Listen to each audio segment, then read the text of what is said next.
kind of welcome to this kind of co-hosted event between NatureScot and the Scottish Nature Finance Pioneers Network, which looks to give you sort of a bit of insight into the early development of a Nature Networks tool as part of a CivTech challenge. So unfortunately, your sort of scheduled host today was going to be Rashir Shah from Scottish Wildlife Trust, but unfortunately he's unwell and unable to join us today. So I'll be your sort of glamorous stand-in host today. I'm Abby, I'm from NatureScot. I'm NatureScot's 30 by 30 and Nature Networks project officer. So hopefully a familiar face to some of you who have been involved in some of the Nature Networks and 30 by 30 workshops that we've been running. So just for a bit of context, for those that may be a bit new to this, the emerging Scottish Biodiversity Strategy states that by 2030, we'll need to have spatially identified nature networks, which are widespread and embedded in land use planning and management. Well-planned and implemented nature networks will be essential to Scotland's achievement of the 30 by 30 goal, which is having at least 30% of land and water in Scotland protected for nature by 2030, and more generally halting the biodiversity decline and bending the curve. So through the Innovate for Nature programme, NatureScot and Scottish Wildlife Trust, CivTech and Aecom are coming together to develop a tool to help stakeholders make decisions on where best to place these nature networks. So over the next hour, we'll hear from Christian Davies, NatureScot's 30 by 30 and Nature Networks project manager, on what nature networks are and the sort of wider work underway to help guide how we are going to achieve that target by 2030. We'll then hear from Ross Stewart, the Technical Director and Digital Lead for Aecom's environmental business and project lead for this challenge for the tool that they're developing. We should then have a bit of time for sort of Q&A afterwards. So if you have any questions for Christian and Ross throughout their pieces, do just throw them in the chat, and I'll do my best to capture them and cover them towards the end. Before I do hand over to Christian, however, I'm just going to bring Simon in, who's the lead for the Pioneers Network, to just give a bit of an intro and update on what the network's up to. Okay, thank you, Abby. I'll keep it short. So the Pioneers Network's been going since 2020. We're now hitting a new milestone of 500 members, so it's a very busy network. And yeah, probably could dedicate quite a bit of time. But what I thought, given the sort of technology theme of this webinar, is just to quickly give people an oversight of how the network's hosted. It's hosted on a Basecamp platform. And what that enables is sometimes you might experience the pioneers from the emails you receive, but you can actually get onto the platform and use this as a very powerful peer-to-peer learning experience, and also a knowledge hub as well, everything in relation to nature finance. I'm just going to quickly share my screen and show you the Basecamp platform. So Basecamp's kind of structured. It's actually a project management tool, but in this case we're using it as a way of managing a community. There are 3 notice boards. One's a network notice board, one's a general board, and one's a board highlighting information on funding, jobs and requests. On each notice board, there's the opportunity to post your own news item or update and to encourage discussion. So it's used as a forum. We have a shared calendar.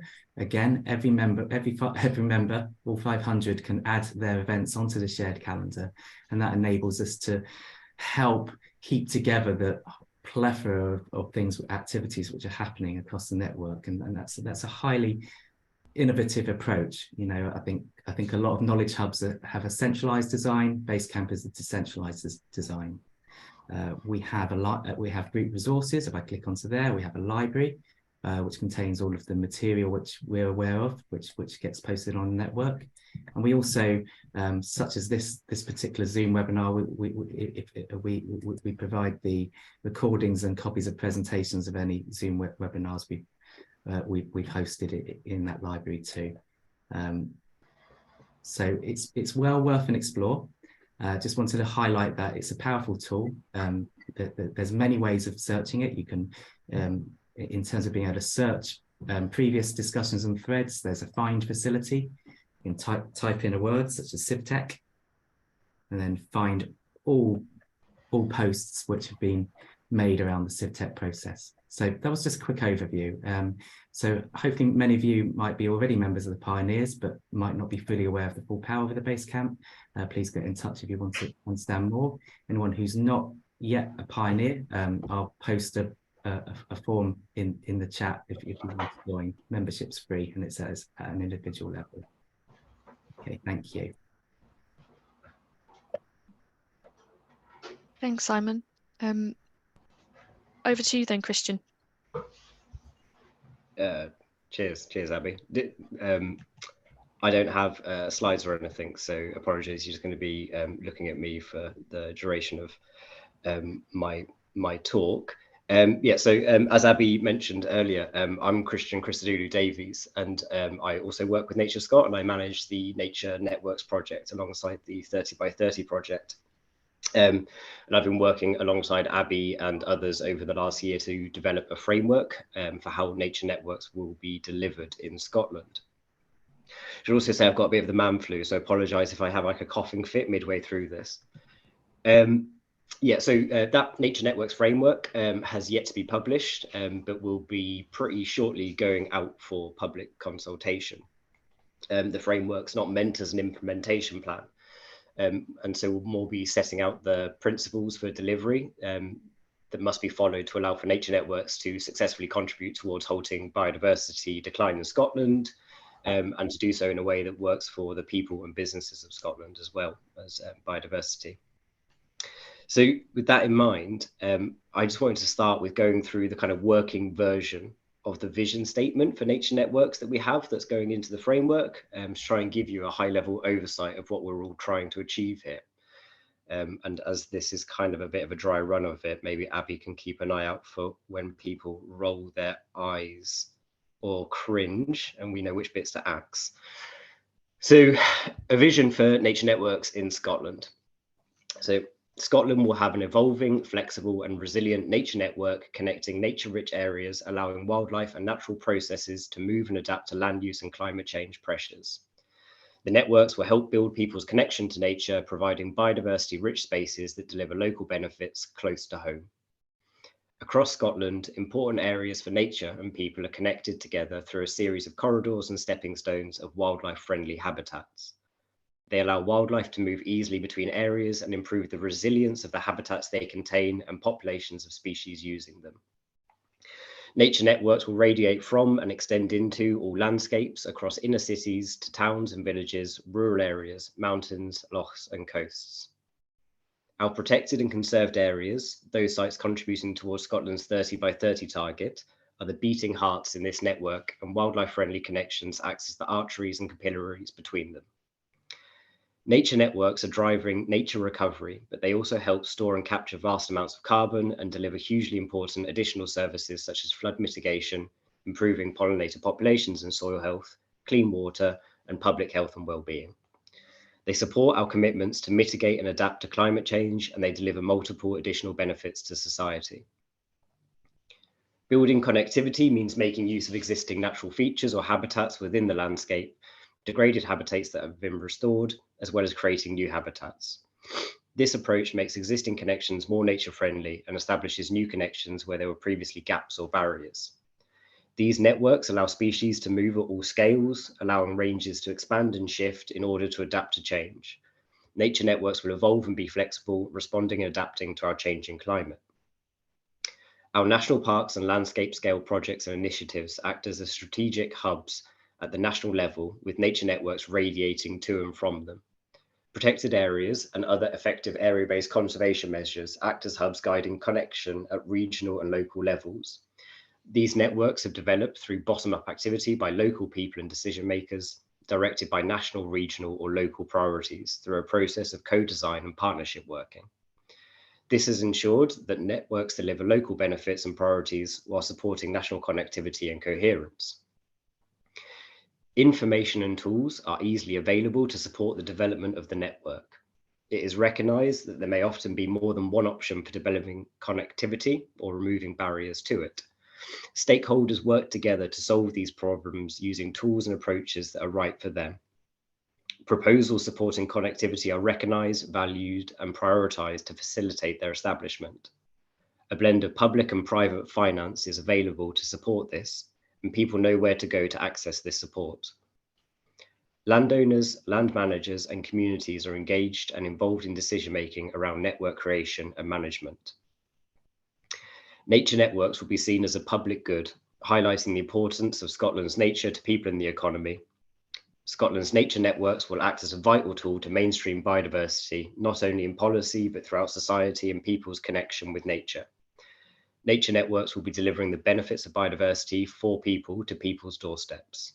They will raise awareness of nature's contribution to people or ecosystem services, highlighting biodiversity's role in addressing climate and societal change. So it's not the shortest or the snappiest of visions, but that's the kind of the vision and the kind of overarching what we're hoping to achieve here with nature networks. Much of that came from the co-design workshops that were ran last year and engaged with people from various sectors, interest groups, and individuals from across Scotland. And that's the way that the entire framework has been put together through this kind of series of workshops, working with people to understand the challenges and barriers to kind of implementing nature networks. I think it's worth mentioning that when it comes to nature networks, NatureScot don't have the main role in development and implementation of nature networks, but we do have a critical role in facilitating their rollout. And as part of the commission NatureScot received from Scottish Government was, as well as building a framework, we were also to begin building a toolbox of useful tools that were going to help people involved in developing and implementing nature networks. And that's where this CivTech challenge, working with Aecom and the Scottish Wildlife Trust from their kind of experience, both on the biodiversity side, but also on working with City of Edinburgh Council on their nature network comes in. So the co-design workshops, a key thing that came out from the workshops was the need for opportunity mapping tools to be available that could be easily used, and that could be easily used by non-technical specialists to help identify possible connections that would form nature networks. One of the critical things there was that it was about identifying possible connections, whilst people were really adamant that an opportunity mapping tool that was user-friendly was needed. Nobody was asking for such a tool that would dictate to you where a nature network was going to go. There was a pretty clear indication that none of the existing tools or methodologies out there were suitable to achieve a coherent series of nature networks across every local authority area in Scotland and across its breadth of habitats at the pace needed to meet the ambition of having them mapped and implemented by 2030. It's this need which has kind of formed the backbone of the CivTech challenge to produce a tool based in science that can map potential connections between all those important sites across Scotland that need connecting. That's our SSSIs, our European sites, SACs and SPAs, Ramsar sites, national nature reserves, and those OECMs, those other area-based effective conservation measures, which is another means of getting assured, try not to use the word protection, I'm going to have to, assured protection for biodiversity.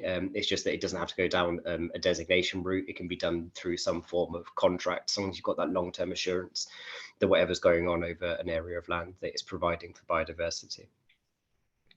And that tool also needs to be identifying connections from our towns and cities out to their nearest important area for biodiversity.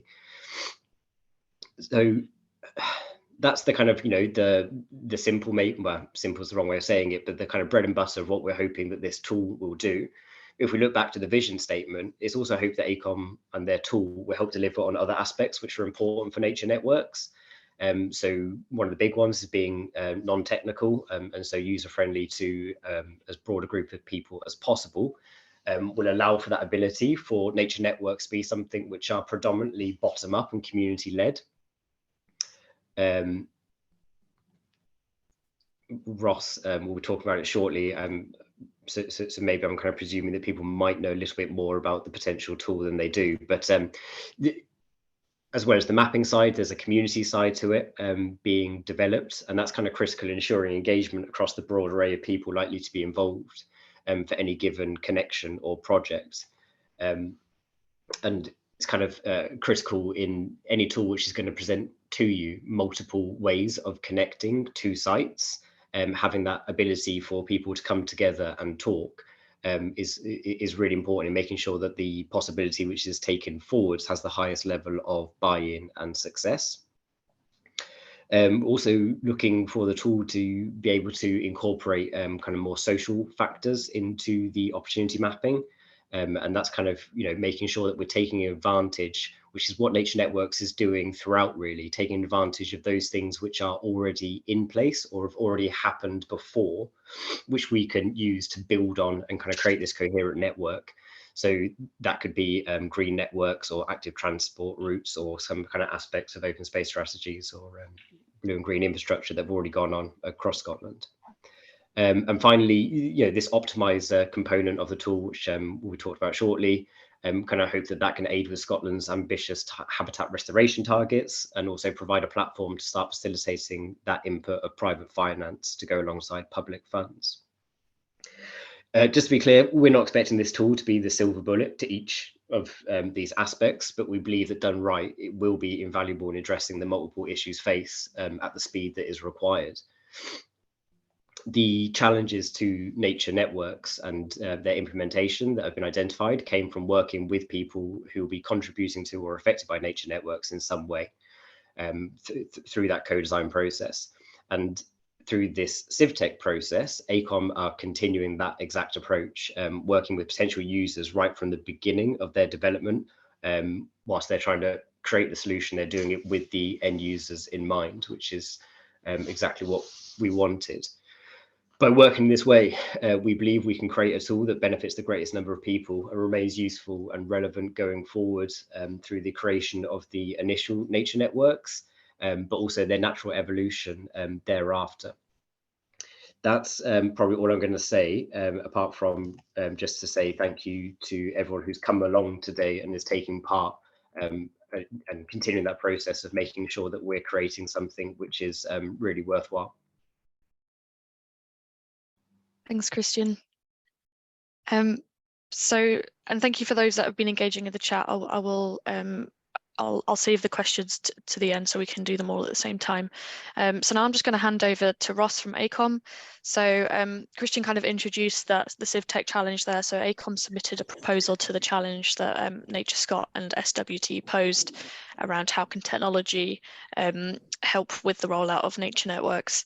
And we're successful in getting to the accelerator stage, which we're halfway through now.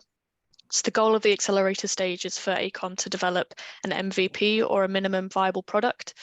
So it's still very much in the early stage of the overall process of developing a commercially available tool. The accelerator stage runs until early June. And then there'll be the option to develop the solution further if all parties involved agree. I will just pop a link in the chat about CivTech and the challenge posed in case folk are not familiar with it. But I'll just hand over to Ross in the meantime. Thanks, Ross. Thanks, Abby and Christian and Simon. I am actually co-presenting with my colleague Philip Rooney, who is also on the call, and he can introduce himself, and he's actually going to start. So I'll share my presentation now, and I'll be driving it while he introduces himself and takes you through the first few slides. Yeah, thanks, Ross. I'm Philip Rooney, and I lead the data science work at Aecom for the environment business, Europe and India. And I'm helping to lead some of the technical parts of this work alongside my colleague Peter Hurley, who's not on the call. Phil, sorry, I actually can't, Simon, I can't now share my screen. The share button is, like grayed out. Is that because Philip is talking? Do we know? That doesn't seem to make sense. Let me just check that you are co-host. Yeah, you're co-host, so you should be able to share screen.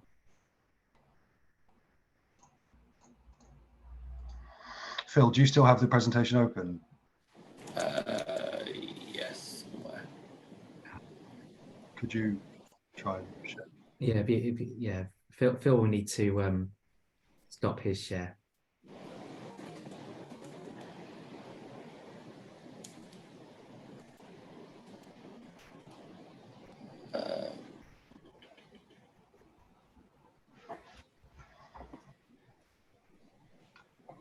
It's not working for me at the moment.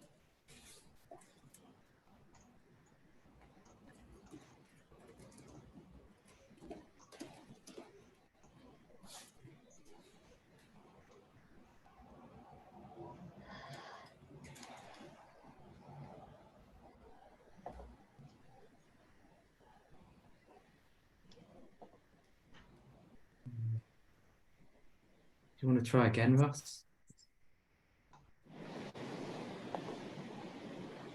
Oh, yeah, yeah. Apologies. Okay, over to you, Phil. That working? Yeah, well, I hope so. Okay, great. Sorry, so we've identified 3 powerful ways in which we think technology can help to build and maintain nature networks. So the first is understanding what habitats are left and how they connect. And this data also needs to be contextualized, so which land parcels are delivering the most connectivity should be protected, and of all the potential projects available, which ones perhaps may deliver the best improvements to nature networks as they exist today. The second is to make it easier to test scenarios. So if a development's going to go ahead, what impact will it have on existing nature networks?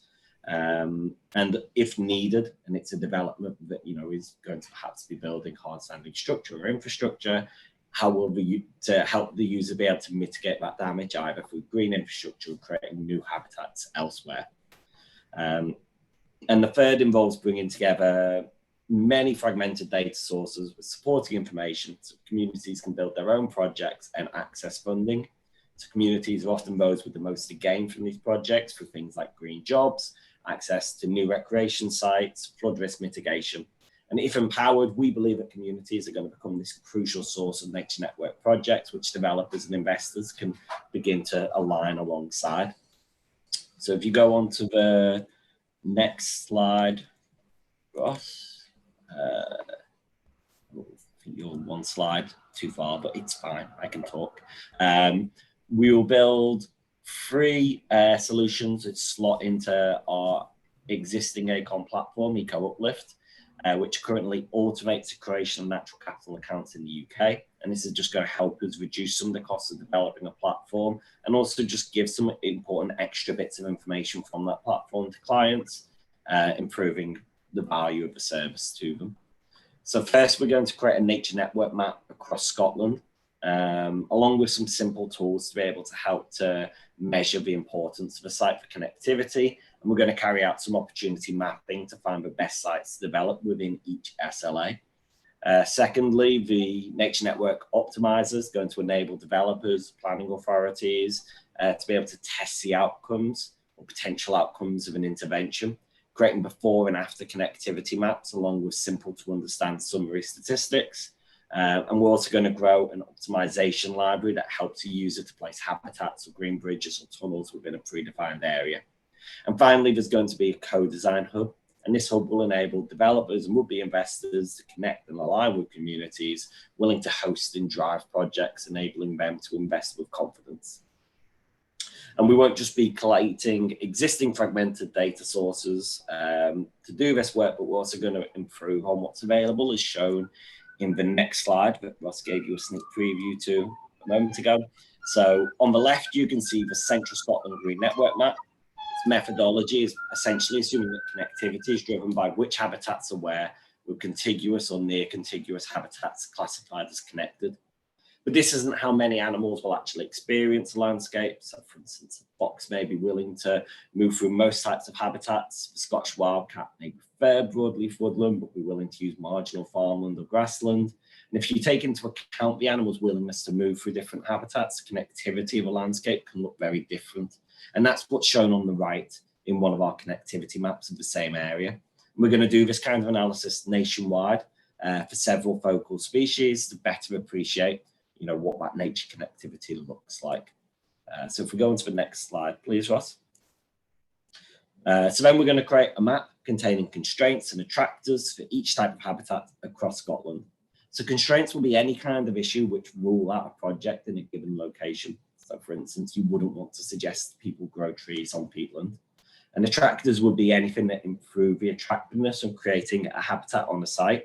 So this would include improved connectivity, obviously, but will also be expanded to include other important elements in placing projects. So this would include things like, access to nature for nearby communities. Can it help to support 20-minute communities, for instance, or distance to a road? How easy will it be to actually get the tools, the equipment, the trees to a site if you were building woodland, for instance? And we're going to run an optimization algorithm then across each SLA, while at the same time being mindful not to rule out projects which perhaps will happen across SLA boundary sites. And we're going to find the best places to improve nature networks within each SLA. So if you go to the next slide, please, Ross. So we're also going to be creating tools for users to submit new landscape plans to understand how they're going to affect nature networks. Planning authorities could also use these tools to understand the total effect of multiple planning proposals in aggregate. And for project planners on linear infrastructure schemes, we're going to have a suite of tools for them to be able to optimize things like the placement of green bridges or tunnels to be able to mitigate the effect of projects on nature networks. And then Ross, if you want to go to the next slide, you can take over from there. Grand, thanks, Phil. So the Co-Design Hub has been mentioned a couple of times. This was actually the newest addition to the scope. Abby mentioned CivTech Accelerator, which is the stage we're currently on, but the previous stage was the exploration, and that was an intensive 3-week period that allowed applicants, so it was us and a couple of others at the time, to further explore their proposed solution through further engagement with the sponsors, but also other stakeholders. And it became very apparent to us that there was this opportunity, or there was a gap in the current way of doing things, and this need for kind of enhanced collaboration, or maybe the benefit of a platform that would improve collaboration. So we're very excited about this. The other components that Phil has talked about kind of functionally solve the problem, but actually, as we've kind of talked about, empowering communities and all those with a stake in nature to drive forward nature recovery projects in the ways and areas that matter most to them is going to be critical. So the Co-Design Hub is really about empowerment. And in the last couple of weeks, I've been thinking more about this kind of co-concept. And actually, it's not really co-design. I think we're using that term because it's what NatureScot had been using, and it made sense. It was kind of in the same vein. But actually, the Co-Design Hub is more like a Co-X hub. It's about co-identifying, co-designing, co-funding, co-delivering, and then indeed enjoying co-benefits. So it's because it's the newest addition to the scope, it's the least well defined. But we're going through, as Christian kind of alluded to, we're going through a really intensive user research program at the moment. So we are putting flesh on these bones. And if I forget if Abby mentioned, but this accelerator phase culminates in a demo day. Now it is ticketed and in person, but it's also available online, and we will be presenting, this MVP or proof of concept in a couple of months. I'm sure we can share the link with the SNFP network, because it may be of interest to you to attend, to see both our solution and indeed the solutions proposed across the other Innovate for Nature challenges. So those are the principles.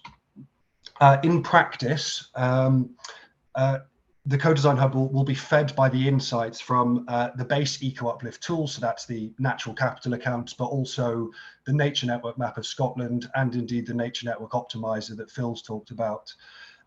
Users, so in particular landowners, land managers, and community groups, but I suppose also environmental NGOs, can be exploring these mapped opportunities in a very kind of tailored way. And I've put verified organizations there because we need to and this is possibly getting into the weeds, but we only want genuine community groups, for example, operating in this space, because it's intended for them. Need to figure out how we do that verification, maybe in consultation with local authorities.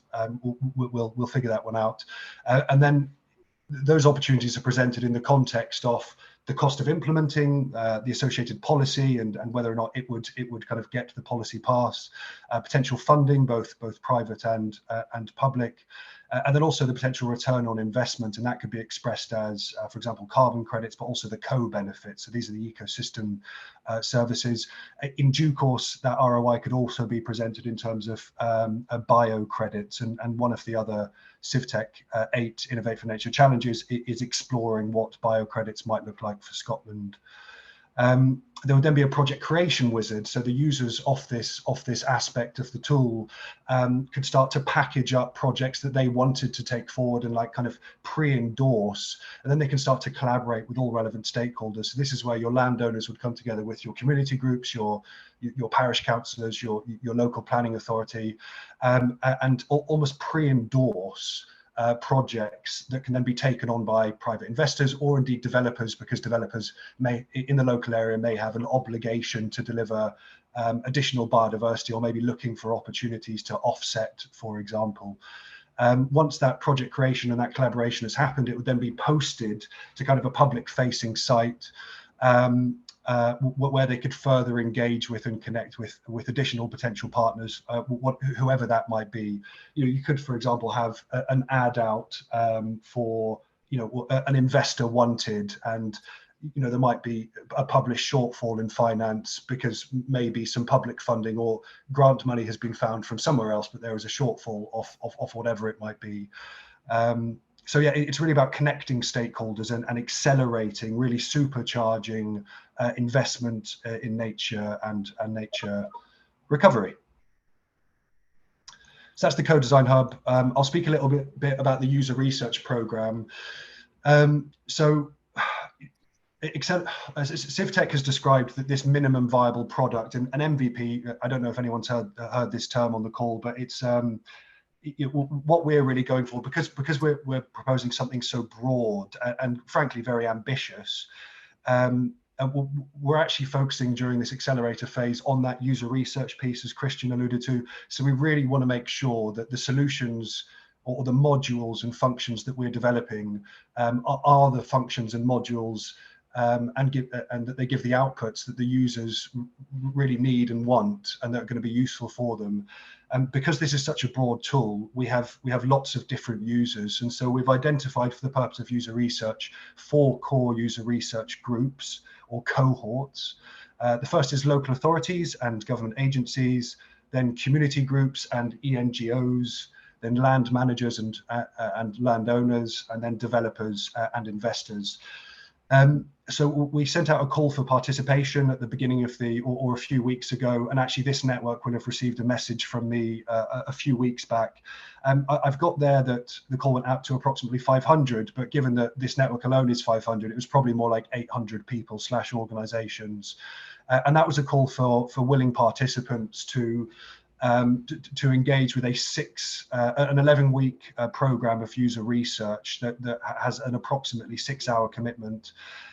Given that this is actually 800 rather than more like 500, we haven't actually had 10% participation at the kickoff. It's probably more like 6.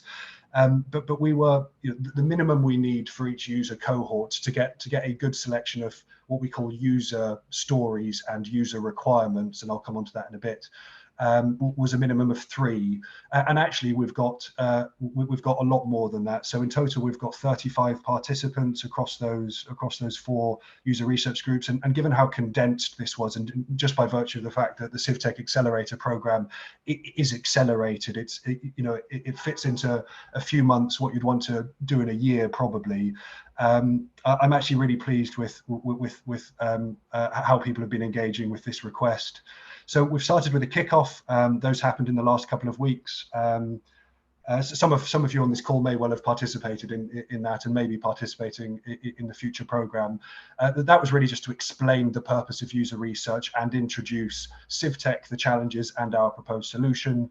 we've then asked participants to answer a questionnaire that takes about 15 minutes to give us a greater understanding of their role in the context of the Nature Network Challenge and Nature Recovery Challenge, but also in the context of the solution and the modules that we're proposing. So how might you use it in your day-to-day? What problems is it solving? So we've had those questionnaires back now and are digesting it, and that's why we are here at that third purple triangle. And next we're entering into some detailed user research workshops. So each cohort will participate in 2 times 2 2-hour workshops in a single week. So next week it starts, and we've got the first cohort on a Monday having their first meeting, their first workshop. Then the second 2-hour workshop is on the Wednesday.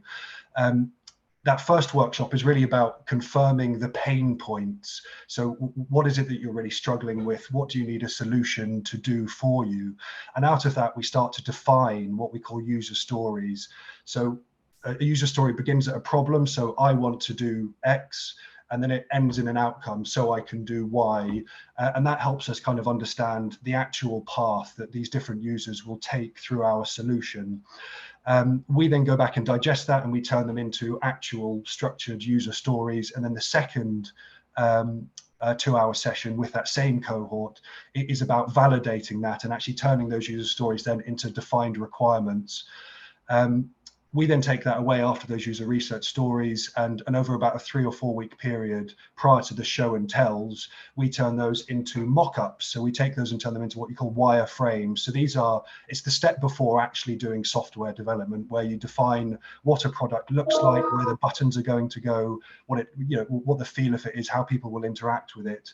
And then we're going to re-engage with all of those community, or all of those cohorts, those user research participants, in a couple of 30-minute sessions, and kind of iterate on that design. So this is what we've understood, this is what we've done, how does this feel for you? And then we can iterate on that and get closer and closer to what a good, ideal UX, that's user experience, and UI, that's user interface, will be. And then at the end of that, we go back out to them and we do user acceptance testing. So this is when we set some tasks. So given that you are user type X, I want you to attempt to do Y in this system. And then we get that feedback, and that tells us if what we've developed or intend to develop will actually work, and if it's easy to use. And the feedback you get back from this process is just invaluable. So when we get to the next stage, post accelerator, and enter into what we call a pre-commercialization agreement with NatureScot and the Scottish Wildlife Trust and CivTech, then we enter that with absolute confidence that the solution we're going to develop is the solution that all of those user groups need, and it is the solution that will help achieve the 30 by 30 and Nature Network objectives. So it's really cool. We're really enjoying it, getting great feedback and great participation. It is very busy, but we like it that way. And yeah, we'll look forward to talking more to this group about the outcome of this user research program in due course. And that's us. Thank you for listening. Thanks, Ross and Philip. And of course, Christian, just beforehand. Okay, so we've got a bit of time for some Q&A. So I'll just bring everyone onto the screen again. And we've got some in the chat, so I'll just run through them. And these are, for both Christian and the Aecom team. So feel free to just come in when the question is for you. So the first one, Christian did actually answer in the chat, but I know it can be quite difficult to keep track of a chat and listen. So I'm going to ask Christian just to repeat himself. But the first question from a couple of folk were, are local nature reserves and local nature conservation sites included in the Nature Networks framework? Yeah, sorry, they are. So the Nature Network framework is kind of outlining those things which have to be connected, right? So that is the towns and cities and the those important areas for nature which make up 30 by 30, but it also goes a little bit further into trying to explain the ways that those connections might might be made, and from the co-design workshops and from previous kind of experience which Edinburgh have had when they were putting together their nature network, the importance of local nature conservation sites and local nature reserves in connecting landscapes came up as being really important. Also, they kind of already are delivering some of those local priorities for biodiversity. So it would be foolish to overlook them. So they are, yeah, directly referenced in the framework. And then at the same time, the local nature conservation site guidance, which I think NatureScot, along with other bodies, put out maybe 10, 15 years ago or something. We're in the process of trying to update that as well to kind of reiterate the most up-to-date policy links for LNCSs to try and kind of bolster the support that those sites get, to make sure that whilst we're saying on one side they're useful for nature networks, on the other side people who are involved with LNCS can better kind of fight for resources for them. Thanks, Christian. Our second question comes from Sarah, and it's, will the mapping tool from Aecom include marine and coastal sites? That's a very good point. We didn't mention this, but we've also been successful on Challenge 8.4, which was sponsored by Marine Scotland, and that was to how can technology help increase investment in Scotland's marine natural capital. And we're also using our base eco uplift solution and building on top of that, and it will also feature an optimization and co-design module. So yes, in short, we will be delivering them in tandem, and we will be including coastal and marine habitats, and Phil's going to say more, I can see. It's worth just saying what we won't be doing. So there probably won't be a sort of a nature connectivity map of marine ecosystems. The data just isn't really there at the moment to do that with any confidence.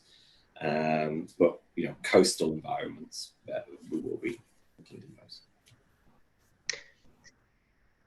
And just to say on the coastal, sorry, yeah, on the NatureScot side, the Nature Networks team do meet kind of quite regularly with our marine and coastal teams, and that's kind of recognizing that some of the stuff that's going on the terrestrial might be able to help inform later work and the kind of more coastal marine environment.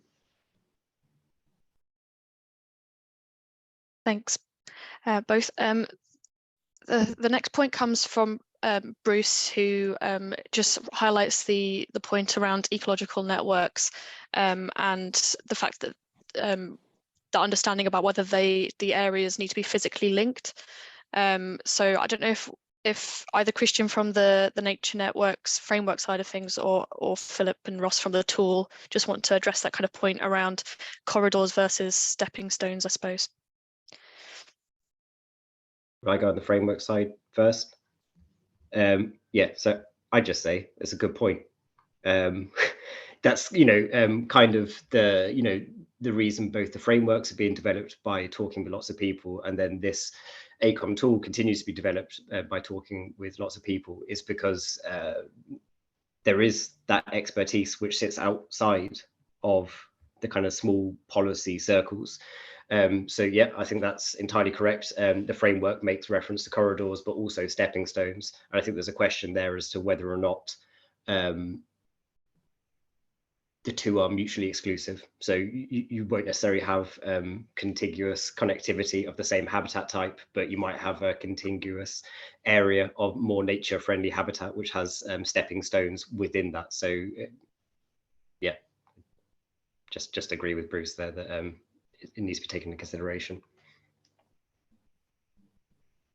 It's worth saying from our side that that's sort of what the tool does a little bit. You know, we just care about how species are navigating the landscape. To some degree, you know, it would be useful to start to think about how, you know, how far those animals could be, say, passing rare moss from one area to another, or how birds may be able to carry seeds from one place to another, to understand what those actual distances look like for them to be sort of functionally connected, even if not contiguous. But,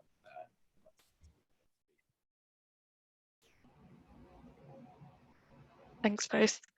Got a question here from Neville around how might this Nature Networks tool align with or complement the developing landscape scale natural capital assessment tool that's also being developed? So that's a tool which is being developed within NatureScot, within the natural resources management activity being led by Donya Davison. I think I just back it up a little bit, and so that's one tool. This is another tool. As part of the CivTech process, you know, there were 5 or 6 other teams that kind of bid for the challenge that the Aecom were successful in, and whilst Aecom was successful, those 5 or 6 other tools were also, you know, tools with lots and lots of potential. So there is going to be lots of tools which are out there. On how those 2 tools and specifically can work together.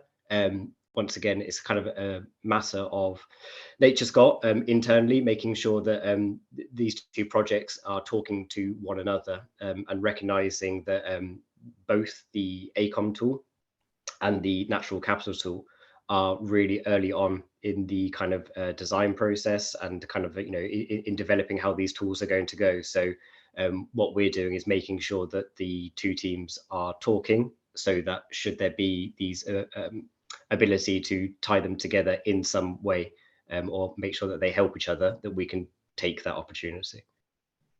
I think it's probably also useful to highlight at this moment that some aspects of the tool, so in particular the sort of the connectivity map across all of Scotland and the opportunities map, our intention is very much to make those publicly available for anybody to use, even for commercial reasons. So even if a competitor wanted to use them for a commercial reason, we give them full permission to be able to do so.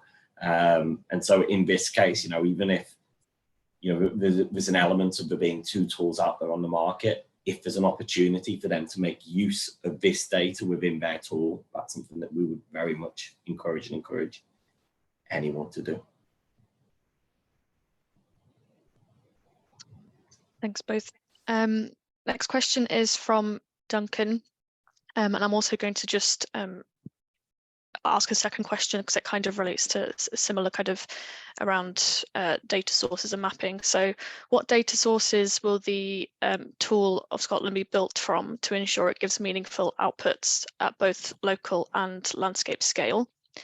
And then we've also had a question around sort of the validation of the mapping, sort of the areas that it identifies against kind of local knowledge to make sure that the areas that it's identified are on the ground actually areas of opportunity. Yeah, so in terms of the data sources that are going in, the most crucial ones would be at the moment, we're using the Space Intelligence Habitat Map of Scotland to get habitats. We're using you know, some road network maps to be able to understand, you know, where barriers such as roads will exist. And we'll be using sort of GIS data to be able to understand things like altitude and slope and how they should affect the willingness or ease with which an animal will navigate the landscape. Over time, it's worth mentioning that these things will be built upon with supplementary data sets. So, you know, perhaps we would use Ramsar data and trust that over the habitat map of Scotland, and there could be other data sets, you know, special protection areas or triple SIs that could be useful in this situation. So that's the answer to the data source. In terms of the validation, that's something that we're thinking hard about at the moment. So we do want to have a validation exercise. We're also at the moment trying to work out, is there an academic partner that we can also go with, just to give some external validation to the approach that we're coming up with here, and to make sure that what we produce is meaningful and trustworthy. It's worth sort of, as excited as we are about this and as brilliant a project we think it is, it's worth also saying that it's a case of don't let the best be the enemy of the good. If you try to get it perfect first time, you would be working on it for years without getting anything out. What we want is to produce something that is meaningful and improves on what exists at the moment, and to have that constant iteration and sort of cycle of improvement that should make the tool better over time as well. This isn't a set it and forget it kind of project. I think that there was also a question on validation of sites at the community level, so actually on the ground. And I think that would be, for the tool to do that would be difficult, but I suppose the purpose of the co-design hub, if communities, and I see there's a question about how we define a community, I think we've still got to figure that one out. It would be registered users who define themselves as a community, whatever that might be, frankly. I suppose there's an exercise of them doing validation. They probably wouldn't want to take forward a project that wasn't feasible. So we're not necessarily saying that every opportunity mapped is perfect, as Phil was kind of alluding to.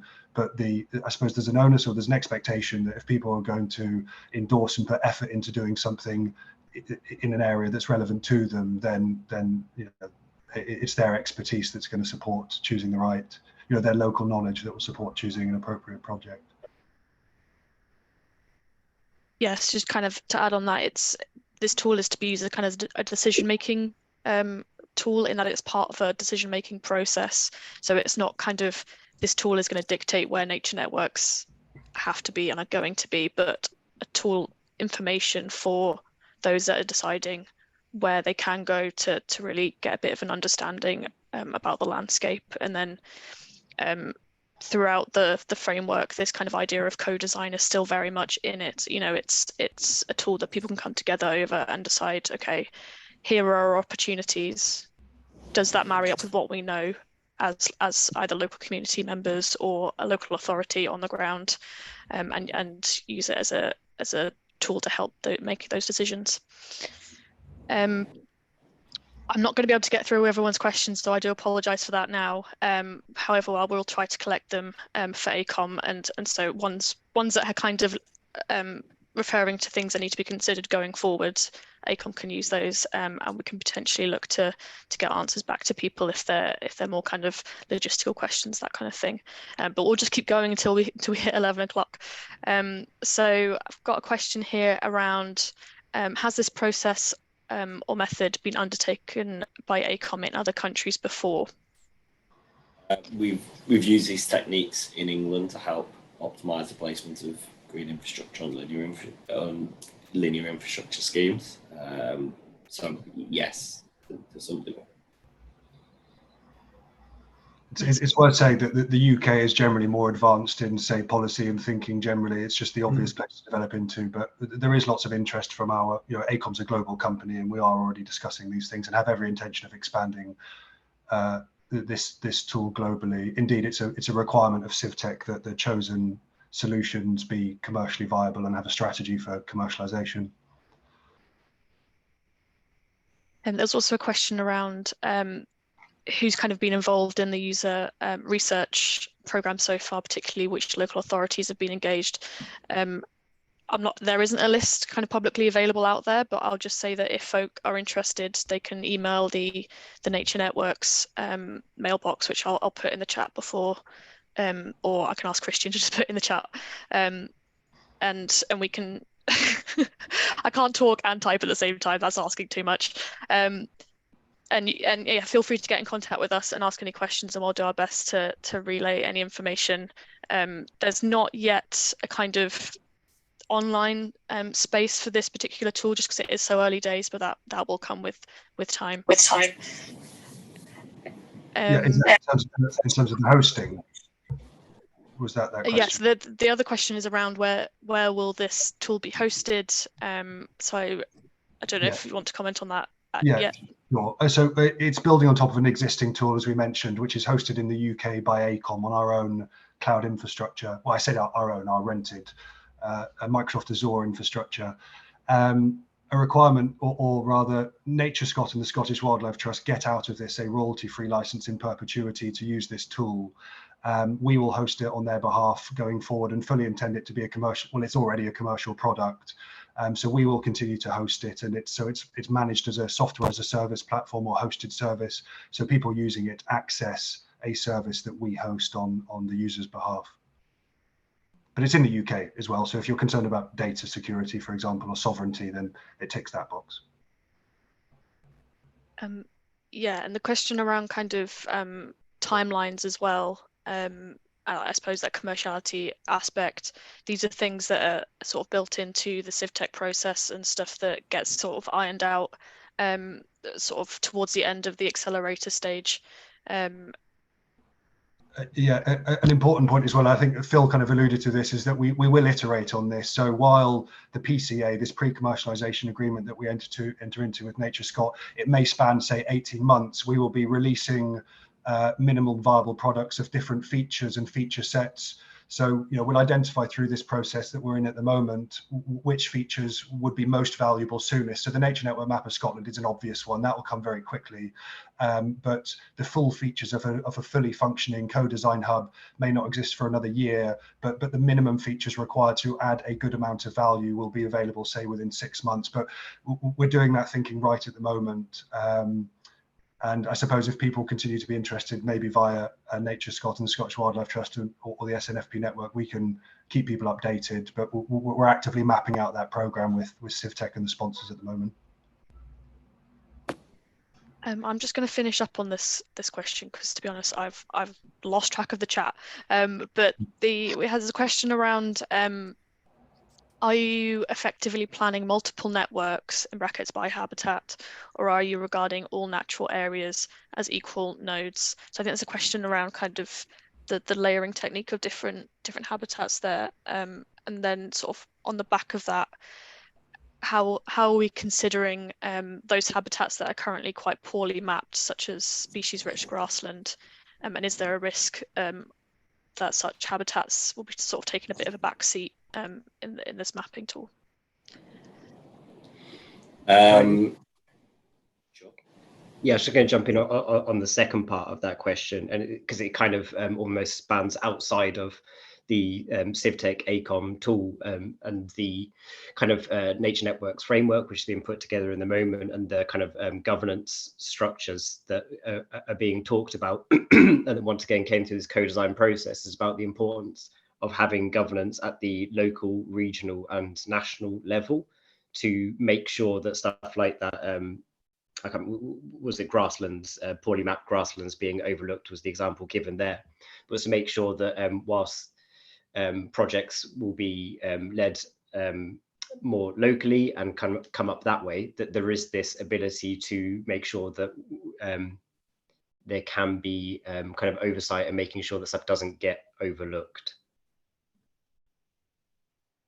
Yeah, it's worth mentioning that the Eco Uplift tool that it sits within, people do have the ability to override values within there. So if there's an incorrect classification or a more appropriate classification that people find for an area, they are able to use that. In terms of, are we doing it sort of by habitat or just generally? I think that the aim would be to do it by habitat. And one of the questions that we're very interested in at the moment is, what do you do when the same site could be a really high value site for two particular habitats? So, if you imagine that you have one large field here, and above it and below it is woodland, and to the left and right of it a species rich grassland, what would be the best way to connect up that landscape? Or would you choose one over the other, and how can you mitigate those risks? I don't think we've got the full solution yet to that, but it's certainly something that we're thinking about very hard. Thanks both. I am going to stop us there. There are more questions, unfortunately, but I do want to keep us to time in case people have meetings, etc., to go to. So a big thank you to our speakers today, and also Simon from the Pioneers Network for kind of co-hosting this session. As we've mentioned, this is still very early in the design process, and there is still lots of sort of opportunities to continue to build on what's being proposed. So do keep up to date with it. We will, as we go forward, have a bit more out there. I think there's, just because it's quite early stage, there's not a huge amount sort of out in the public domain on the website, for example, but we'll try and keep people up to date on that through the network and through those that have been engaged in the workshops. Christian's put the Nature Network's email address in there, so if you've got any additional points or questions, please do get in touch, and we can link you up to Aecom. I think that's everything. Thank you all for coming, and we'll see people soon, I'm sure. Thanks. Bye. Cheers. Thanks, everyone.